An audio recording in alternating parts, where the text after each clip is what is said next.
Hello, everyone. Terrence here, back with Hollywood Already Did It. On the other half of the top list of the year, Happy New Year. Once again, if you haven't seen the other video, this is going to be a part two to that, where that video I talked about my top 10 films that I loved in 2019. This is going to be talking about my top 5 films that I thought were absolutely terrible in the year 2019. And I will give them to you right after the jump.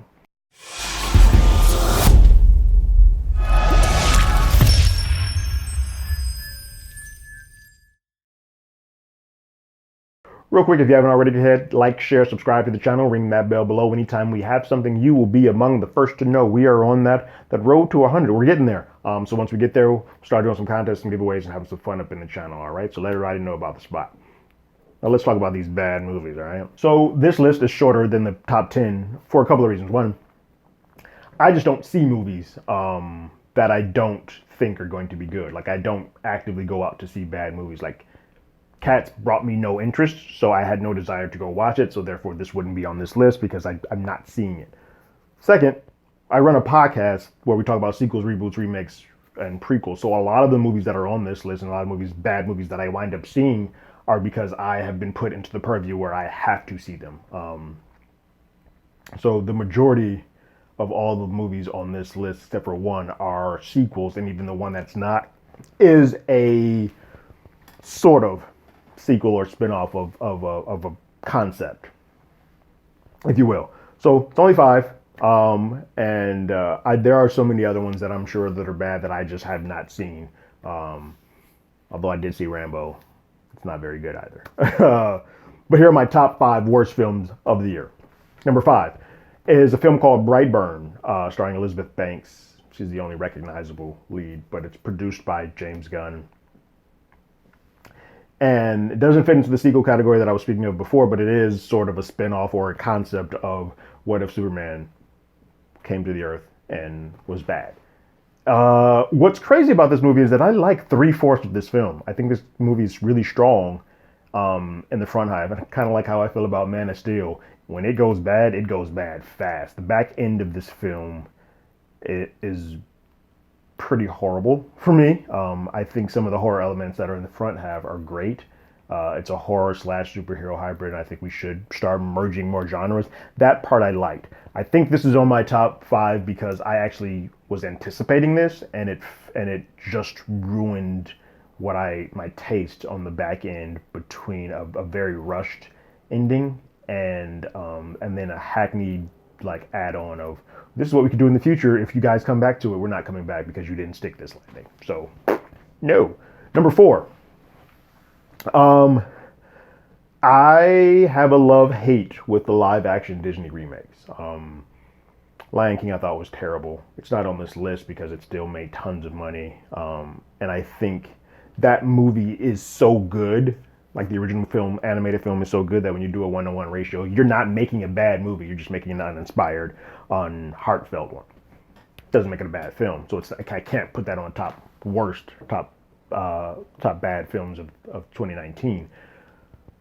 And Aladdin, I thought, got most of it right. There was another remake that they did this year called Dumbo that was absolutely terrible. And for me, I don't remember much about the Dumbo. I did not anyway. When we do our show, I go back to watch the original. I did not remember much about Dumbo. I do now.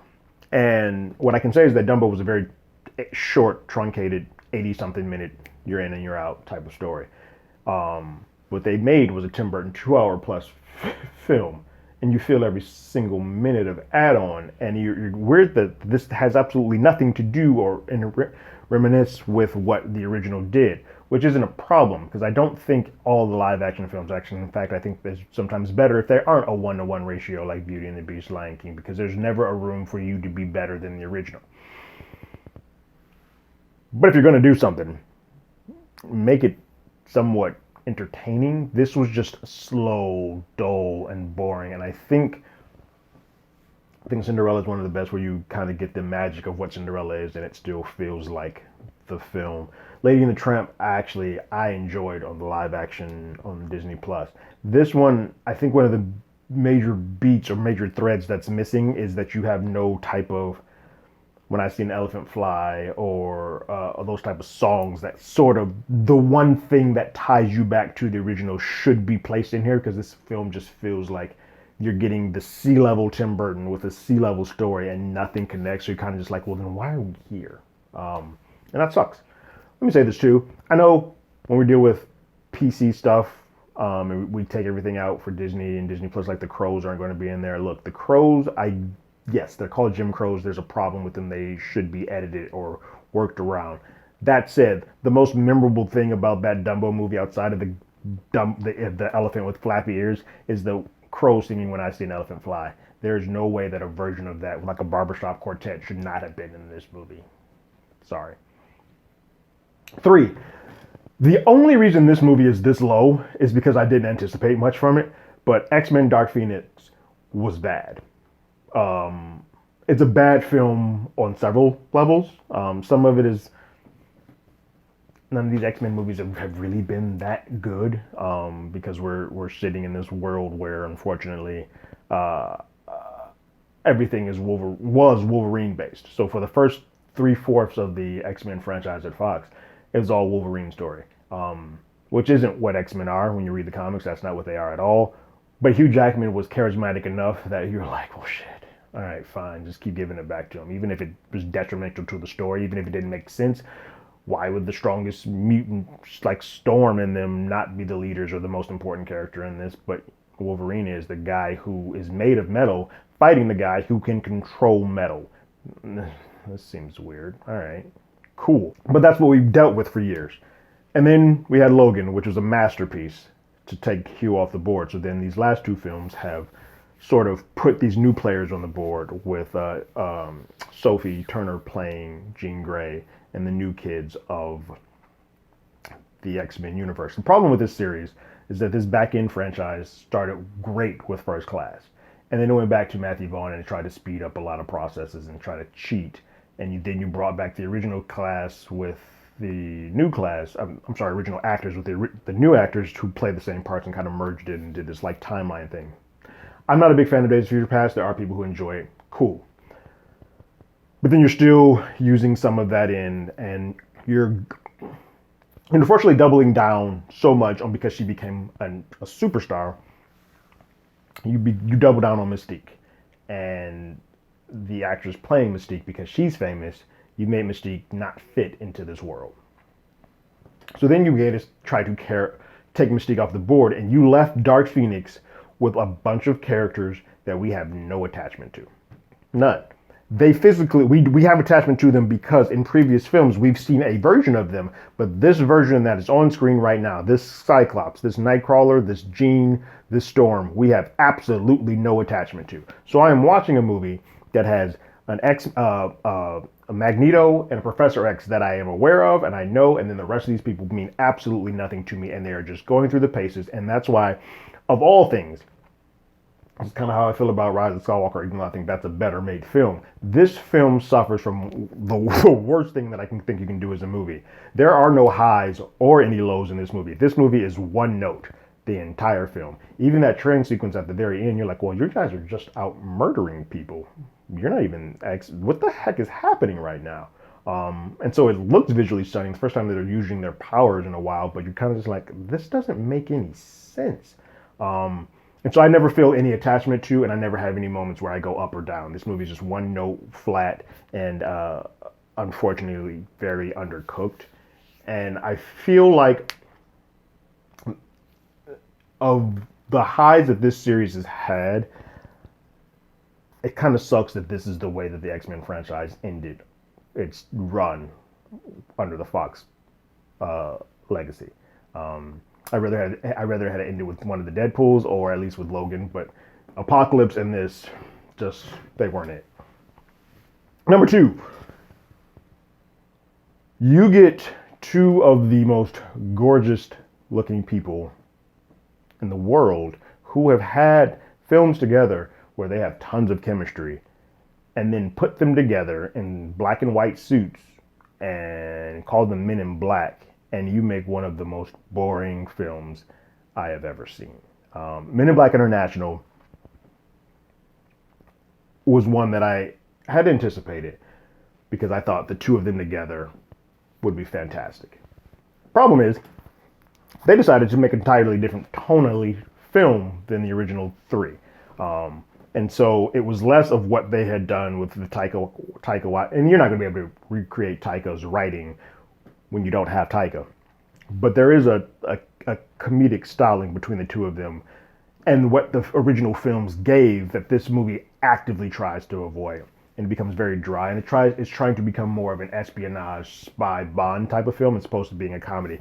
Cool, if you want to change genres, I do not have that much of an issue with it, but you still have to, at your very least, be entertaining, and you're not funny, you're not original, and your plot twists are seen a mile away. So it winds up in this world where I'm just sitting here for 2 hours just for me to get off this ride. Not because I've enjoyed anything, but because I'm just ready for this to end. And that sucks, because I still think the two of them are super talented, and I still want to see them work together. I just don't want to see them work together in something that is so rushed, and probably from a director that is different than F. Gary Gray. For this property, I just didn't think that this world meshed with what he was attempting to do. And I understand for this, what I hear is there's a lot of internal struggle between producer, director, writer, and all of that. Whatever that was, it made for a very messy film. But not as messy as number one, which I also heard has had interference from every which place. But my number one is Hellboy. What the was that? That movie is terrible. And I know a lot of people didn't see it because it bombed. But this movie opens with an Ian McShane, who is a phenomenal actor, but an Ian McShane voice overlay that, had I not been doing a podcast about Hellboy, I would have gotten up and left the theater. It's that bad. This movie is written terribly. It very much has visual effects that I don't feel are completed. I think this movie tries its best to be more in line with some things that the comics did and less with what Guillermo did, which is fine. Just do them well. I think this movie had too many hands in the pot. And it was like, we're trying to make a series because comic book things are the thing. And these are the movies that when people say, I hate comic book movies, or I'm tired of all the comic book movies, this is when I can get in and be like, that's what you hate. Because when there's no care, when there's no time, when it's just a rush job, you do get stuff that you kind of just like, oh, this is just typical. I'm just watching stuff fly around the screen and do some stuff, and none of this means anything. There's no weight, there's no value, or there's no heart to any of this. And so these are the movies that when people say, oh, comic book movies are blah, blah, blah.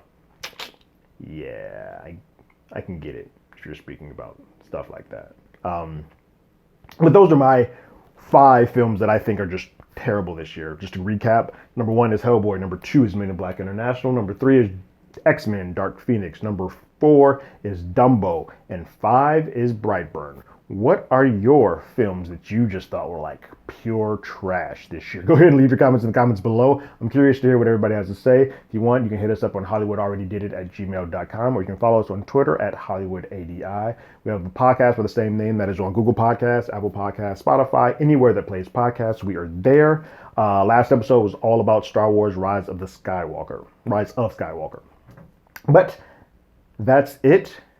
Happy New Year. And like always, I got my ticket. You got yours.